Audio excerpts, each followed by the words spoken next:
Peace, is Aqua from Hip Hop Wire. We're about to go on the record with Chef.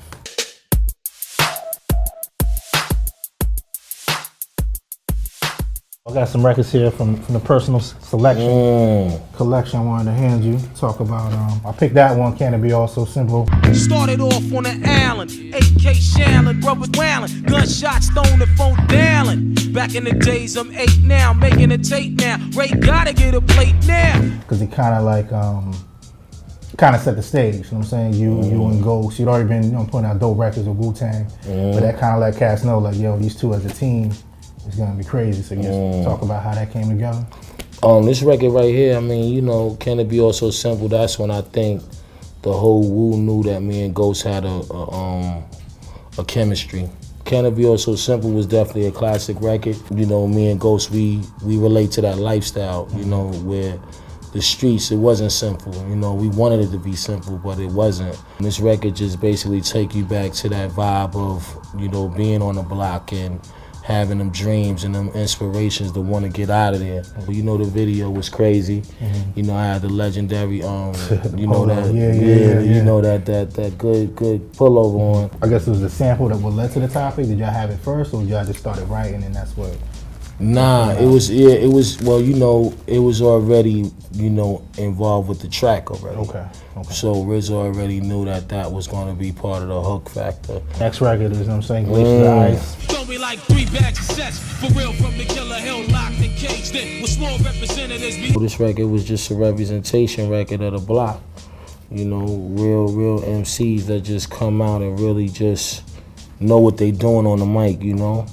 We made these 2 records though, definitely it was like fresh off the block. Fresh off the block, coming into the game with something to prove. It's like, even to this day, it doesn't sound like anything out there. I mean, those keys on there. Yeah. It was definitely thumping though, you know? This is a representation record. It's like, you know, if we was to go to another borough or whatever, and then, you know, it's a real battle of wits and intelligent artists and MCs that really is credible in these streets. This is the record that we to play for y'all, you know, Glaciers of Ice. Was there a debate about whether it was gonna be the first single? Like, what was the Nah, it wasn't really a debate about the single factor. It was just that we felt that it was a great representation of us.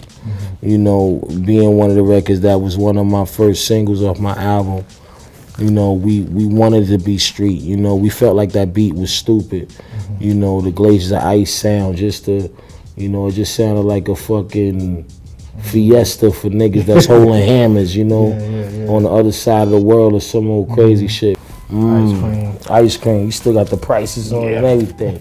Give me that pound cake. Black chocolate girl, one to shake ground like thunder. Politic to your deficit step, give me your number. This record right here was the most slept on record at first to me, you know, because one thing about us, you know, when we was making music, we wasn't really catering to the female audience, you know. It was more like being in the heart of the jungle, you know, and playing with all the wild animals, you know. It wasn't never where we felt like this record had anything nice to say like that, you know. But then we knew that at the end of the day, as we listened to the album, we was like, yo, we got nothing up there for the women. So, you know, me at that point, they just got, you know, no disrespect, you know, I love the women, but this ain't that kind of record, you know. But of course, we went back to the, you know, to the drawing board and really thought about it and said, you know what, we do need to have a women's record up there, and Ice Cream was it.